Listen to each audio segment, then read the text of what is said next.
Hi guys, welcome back another video on my YouTube channel live good take. दोस्तों, आप में से कितने लोग आज भी स्टोरेज के लिए कुछ इस टाइप की हार्ड ड्राइव यूज़ करते हैं?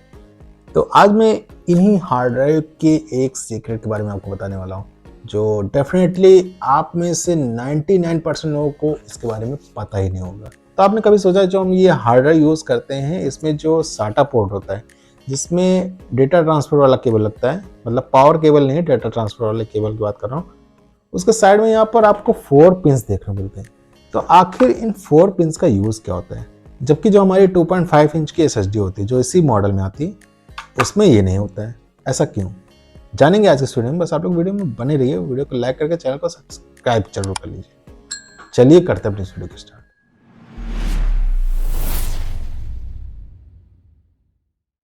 तो जो हमारी हार्ड ड्राइव होती है, इसमें जो ये 4 पिन दिए होते हैं, ये एक्चुअली में होते हैं जंपर सेटिंग के लिए। और इसमें हम लोग 2 तरीके की सेटिंग को इनेबल कर सकते हैं। फिलहाल जो हम लोगों को मार्केट में एक हार्ड ड्राइव न्यू बाय करने में मिलता है, वो बाय डिफ़ॉल्ट सेटिंग पे रहता है। मतलब इसमें कोई भी सेटिंग इनेबल नहीं होता, वो बाय डिफ़ॉल्ट विदाउट जंपर के आता है। तो जंपर के थ्रू अपनी इस हार्ड ड्राइव में हम लोग कौन सी सेटिंग को इनेबल कर सकते हैं, चलिए जान लेते हैं। सबसे पहले तो जो लोग ये नहीं जानते कि आखिर जंपर होता क्या है, तो भाई यहाँ पर आप देख सकते हैं, ये हमारे मदरबोर्ड में रहता है और इसका यूज़ होता है अपने बायो सेटिंग को रीसेट करने के लिए। तो सीमोस नाम से आपको हेडर मिलता है अपने मदरबोर्ड में, और वहीं पर ये जंपर आपको मिल जाता है। और इसी का यूज़ करके अपने इस हार्ड ड्राइव की सेटिंग को हम लोग इनेबल कर सकते हैं। अब यहाँ पर सेटिंग्स की बात करते हैं, तो 2 तरीके की सेटिंग को हम लोग यहाँ पर इनेबल कर सकते हैं। पहला तो है आरपीएस और सेकंड है एसएससी। तो सबसे पहले यहाँ पर बात करते हैं आरपीएस की। तो आरपीएस का मतलब होता है रेडियस पावर स्पिन अप। नाम से ही पता चल रहा है, जो हमारी हार्ड ड्राइव के अंदर डिस्क लगी होती है, जो स्पिन करती है, उसके पावर को रिड्यूस करना या कम करना। तो आखिर इस सेटिंग को इनेबल करने का पर्पस क्या है? तो एक्चुअली में होता क्या है कि जो हमारी हार्ड ड्राइव होती है, अगर हम लोग इसको एक्सटर्नली यूज़ करेंगे तो वहाँ पर हमें यूएसबी पोर्ट की ज़रूरत पड़ेगी। तो यूएसबी पोर्ट में भाई, अगर आपके पास सिंगल यूएसबी पोर्ट है तो वहाँ पर तो ये इजीली वर्क कर जाता है।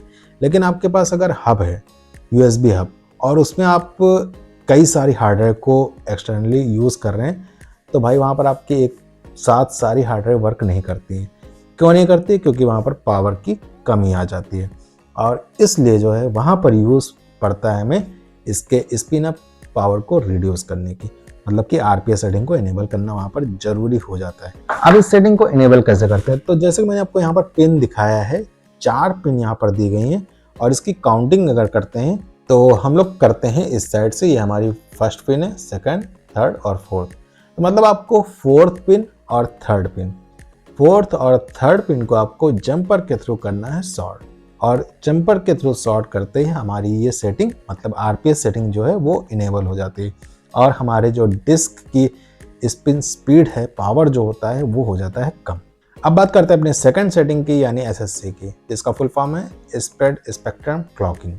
और इस सेटिंग को इनेबल करने के लिए बची हुई जो पिन है, मतलब कि फर्स्ट और सेकंड वाली पिन को जब हम जंपर के थ्रू शॉर्ट करते हैं, तब एसएससी सेटिंग इनेबल हो जाती है।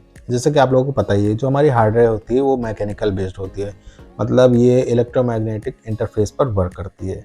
तो एसएससी इनेबल करने का मेन पर्पस ही होता है इलेक्ट्रोमैग्नेटिक इंटरफेस को कम करना। वैसे देखा जाए तो इसकी कोई खास ज़रूरत नहीं होती। एसएससी सेटिंग को इनेबल अक्सर ऐसे एनवायरनमेंट में किया जाता है जहां पर ईएमआई यानी कि इलेक्ट्रोमैग्नेटिक इंटरफेस को कम करना ज़रूरी होता है, जैसे कि सर्वर रूम या फिर डेटा सेंटर टाइप की जगहों पर। अब बात आती है कि आखिर हमारी एसएसडी में ये 4 पिन क्यों नहीं दिए होते हैं? क्योंकि हमारी जो एसएसडी होती है वो ना तो मैकेनिकल बेस्ड होती है, मतलब उसमें कोई ना तो डिस्क होती है, और ना ही वो इलेक्ट्रोमैग्नेटिक इंटरफेस पर वर्क करती है।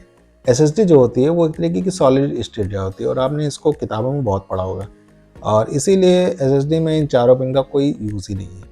तो वीडियो को रखते बस यहीं तक। वीडियो में इन्फॉर्मेटिव लगी हो तो शेयर करिए, लाइक करिए, चैनल को कर लीजिए सब्सक्राइब। मिलते हैं आपसे नेक्स्ट वीडियो में, तब तक के लिए bye bye, have a nice day, take care दोस्तों।